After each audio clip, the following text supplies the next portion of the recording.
Slav hevanda îro dixwazim rûportajekê ji we re bixwînim. Rûportaj ya İlham Samî Çomakê ji zîndanê hatiye.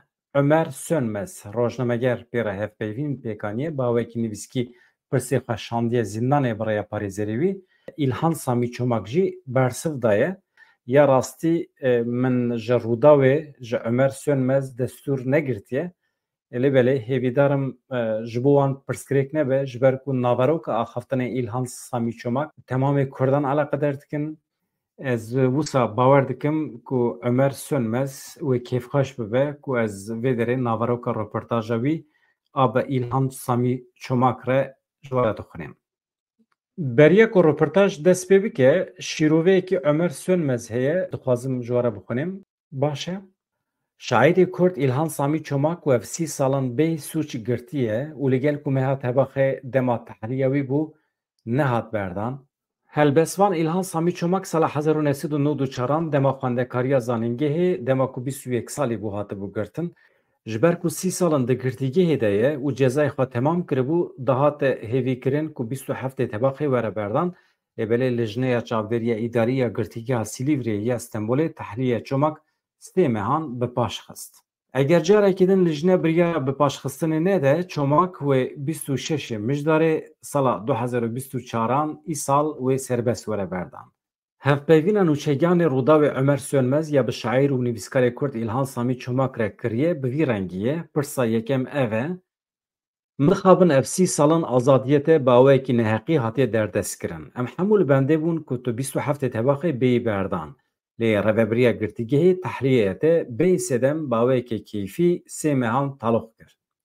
Te peyamek belav kir. Te gotibû ez ê bi serbilindî ji vir derkevim ya giring jî ev e. Çi ji te dixwazin? Çima nahêlin şaîrekî derkeve derve? Bersiva İlhan Samî Çomak wiha ye. Deheqê serdest û hiyerarşiyan de tiştekî em baş pê dizanin ew e ku ew her tim bi gotina xwe ne. Ji ber vê jî ew hincetên biryarê xwe naspêrin rastî, heqîqet û hiqûqê. Em dizanin ku serdestan hêza xwe li ser hîmê neheqiyê ava kiriye. Hêz û qudreta wan di destê wan de mifteyekî bi efsûn e. Her deriyê bo wê miftê vedikin. Ji ber vê jî dema tehliya min asteng kirin, piştî 30 salan nehîştin ez derkevim derve û azad bibim, tu hinceta wan tune bû. Li ber çavê reveberiya girtîgehê ez nexwediye 12 pirtûkanim. Ji xwe şaîrî ku di qada navnê tevî de tê nasîn jî nerezim. Şaîrê min jî wernegeriyane 15-20 zimanan. Lê çi? Ez li ber çavê wan Kurdekî sûcdarim. Ez berên ku bi salan e dido min xwe dubare kir. Rêveberiya girtîgehê bi vê biryarê tiştekî hêsan pêkanî ku bi salan e bicihîtînin û baş pê dizanin. Ev biryar hema ez bibêjim di hemû biryarê wan de bawekî normal tê xwe dide der û li gorî wê taybetmendiyê jî tevgeriyan. Neheqiyê dikin, ji neheqiyê jî pir hez dikin. Lê min jî bi rek û serbilindî xwe bi çi qilêdara azadiyê girtiye û ez ê bernedim. Pirsekê din tê kirin, tu di helbesta xwe ya masûlkeya masiyan de dibêjî me dawiya dawî birîna birînan dît. Bi rastî ev rastiyet tam li gorî rewşa te û rewşa gelê Kurd e. Til zilm û neheqî, afat, komkujî û karesat nemane ku nehatibe serê Kurdan. Te jî ji vê dîroka bêyomiyê para xwe girt. Ji xwe tu di hevpeyvînekî xwe de dibêjî ji ber nasnameya min ya Kurdbûn û elewîtiyê ew qastiş hatine serê min. Ez dixwazim tu hinekî behsa birîna birînan bikî ku te bi xwe birîna xwe alastiye. Te birîna birînên xwe çawa pak kir? Bersiva İlhan Samî Çomak wiha ye. Herkes bi qasî dîrok û çanda gelê xwe ye. Mirov kavilê êş û azarên gelê xwe û kavilê karesat û qatliyaman e. Her wiha bi vê nevê şopa rabirdûyê di kesayet û giyanê xwe de dihewîne. Ez jî wekî ferdekî Kurd ne ji dervê vê rabirdûyê me, min qedera gelê xwe helanî. Mirina me hêsan e. Mişextbûn û hepsîbûna me jî hêsan e. Li gorî serdestan wer tê ku em ancaq dema di destê wan de bên derdestkirin û dibin hukmê wan de bin kesên meqûlin. Ji bilî vê eger em xwediyê daxwaz û arzuyên xwe bin, eger em dîroka xwe ya maqûs û bêyom qebûl nekin, mirin û hepsîbûn heq e. Dema ez pê hesiyam ku ev çarenûsekê çewt e, em Kurd dikarin xwedî li xwe û li qedera xwe derkevin, وê çaxê ez bixwe hesiyam. Erê em gelek bûn, lê wekî takekes birînê min jî hebûn. Çawa bû nizanim, lê roj hat min dest bi nivîsandina helbestê kir. Ez bawerim helbestvaniya min di heman demê de tê wê watê ku min dest bi alastina birînê xwe jî kiriye. Hin qabiliyetê min hebûn, lê ez bi dîsîplînekî xurt bi ser hest û ramanê xwe de çûm. Bi xîret tevgeriyam û di dawiya dawiyê de ez gihîştim asteke ku bê pejirandin.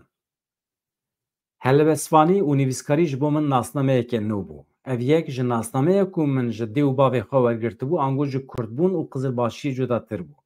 Ez xwedî li nasnameya xwe ya nû derketim. Min ev nasnameya xwe xurt kir. Di axiriyê de vê nasnameyê jî li hember bûyer û geşedanên nû li hember jiyanê, fikr û ramanê min geştir kirin. Ez bûm xwedî nêrîneke berfireh û cuda, her wiha rengîntir bûm. Ji birî vê jî ez bi saya nivîskarî û helbestvaniya xwe li hemberî wan dîwarên asê û bilind sekînim. Min ew jiyana azad, ew jiyana ku bêhna buharê û bêhna gul û gulîlkan jê difure, bi şibakeya hûjreya xwe re, bi qul û qewarên wê re hilgirt dil û henavên xwe. Ji ber ku ez ji jiyanekê azad bêpar bûm, mecbûr bûm xwe bispêrim hembêza zarokatiya xwe. Min ji bo helbestekî tekûs birînên xwe ji nû ve xwenandin. Ango helbestê, zarokatî û birînên min avdan. Bi vî awayê zarokatî û birînên min neçilmisîn, her şîn û zindî man. Ez dikarim bibêjim ez di saya serê helbestê li xwe barqilîm. Birîna birînan bi gavên zor û zehmet û di demên gelekî dirêj de hatin rapêçan. Êdî baş zanim ku birîn zor e. Qedera çewt zor e. Lê ya herî zor ew e mirov xwediyê qedera xwe be. Pirsekî din jê têkirin dibêje di demên dawiyê de em dibînin ku hinek nivîskarên Kurd ê ku bi zimanê Tirkî dinivîsîn vedigerin mala xwe û bi zimanê Kurdî dinivîsînin. Sala Parvan Çaxan yekem kitêbateya bi Kurdî çiyayê girtî weşiya. Sedem û motivasyona ku tu vê geriyayî ser zimanê dayika xwe çi bû, vê hesteke çawa bi te re çêkir? Bersiva İlham Samî Çomak wiha ye, tişta herî normal û asayî vegera malê ye. Mal kosmosa heyîna mirov, kesayet û civakê ye. Vegera malê bi ya min xwedî derketina yên ku dişibin te ye. Mal miqnatisek e û bi vê nevê te dikişîne xwe. Bi saya malê dengê rabirdî olan dide. Belkî motivasyona min a sereke jî ew bû. Min ji bav û bapîrê xwe, dê û dapîra xwe hez dikir. û ew hezkirina bîranînan ango ziman, mal û heyînê hêz dida min û hûjreya min ya tip û tarî ronî dikir. Belkî jî min nexwest heleka wê zincîra ku min ji dê û bavê xwe girtibû bişkê. Yan jî min xwest bi mezinê xwe re, bi rabirdiya xwe re bibim rêheval.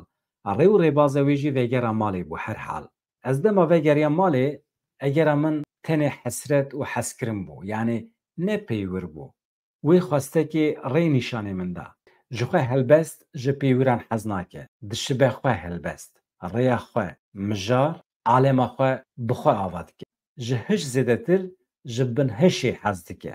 Pirsekê din têkirin, nizanim pirseke çi qas li ciyê, lê dema tu azad bibî pêşî dixwazî çi bikî. Dizanim tu dixwazî bi otomobîla birayê xwe ji rêya mala we ya li İzmîrê heta girtîgeha Silîvriyê bigerî. Tu yê pêşî biçî Bingolê yan tu yê li Stenbolê bî.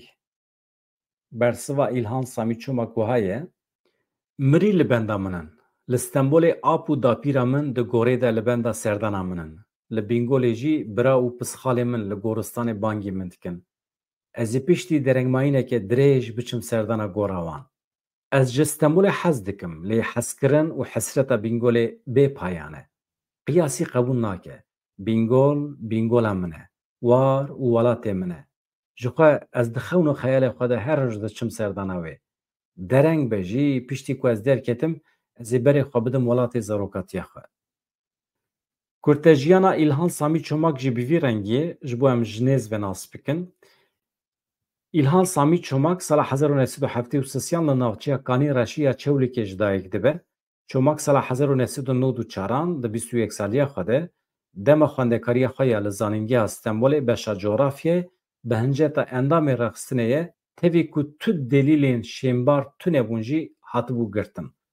Bi rojan îşkence lê hate kirin, li dadgeha ewlehiya dewletê DGM hate darizandin, cezayê darvekirinê pêşî lê hate birîn, dema cezayê îdamê hat rakirin, cezayê çomak veguhestin cezayê muebetê.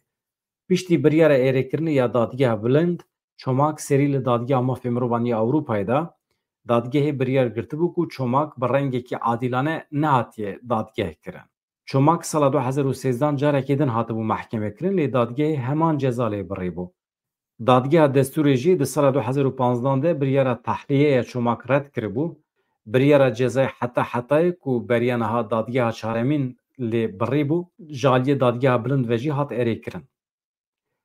Helbestên wî bi zimanên Almanî, Arnawudî, Fransî, İngilîzî, Galî, Hindî, İtalî, Makedonî, Norwecî, Rûsî û Yunanî hatine wergerandin. Çomak endamê rûmetê yê pena Avusturya, Galer, İrlanda, Kurdistan, Norweç û Tirkiyeyê.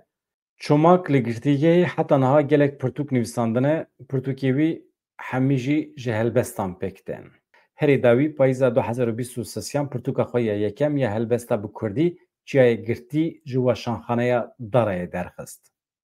Dem baş, çi dikim bikim bila bêdewr be.